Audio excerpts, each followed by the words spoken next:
झालं असं मित्रांनो की माझ्या एका मित्राने मला सकाळी 5 वाजता फोन केला आणि म्हणे आपल्याला सातारा डोंगरावर जायचं। डोंगरावर फिरणं ना माझी सगळ्यात फेवरेट जागा आहे, त्याच्यामुळे त्याचे शब्द न टाळता मी डोळे चोळत झोपातून उठलो आणि निघालो सातारा डोंगराकडे। तर राम राम मंडळी, मी अंकुश काकड स्वागत करतो तुमचं सह्याद्री डोंगर रांगाच्या नवीन भागामध्ये। सह्याद्री पर्वत रांगेतील अकोल्यापासून फक्त 3 किलोमीटर अंतरावर सातारा डोंगरावर आम्ही चढायला सुरुवात केली। डोंगराच्या मध्यभागी गेल्यानंतर सह्याद्री पर्वतरांगा इतक्या सुंदर दिसत होत्या की थोडा वेळ तिथेच थांबून डोंगरावरून वाहणाऱ्या ढगांचा आनंद घेतला।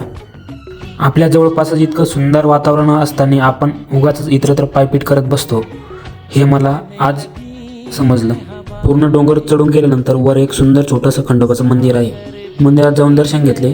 त्या मंदिरात एक बाबा आहे, त्यांच्या 4 पिढ्या म्हणजे 200 वर्षापासून ते इथे देवाची सेवा करतात। असो, थोडा वेळ शांत एका ठिकाणी बसून निसर्गाचा आनंद घेतला।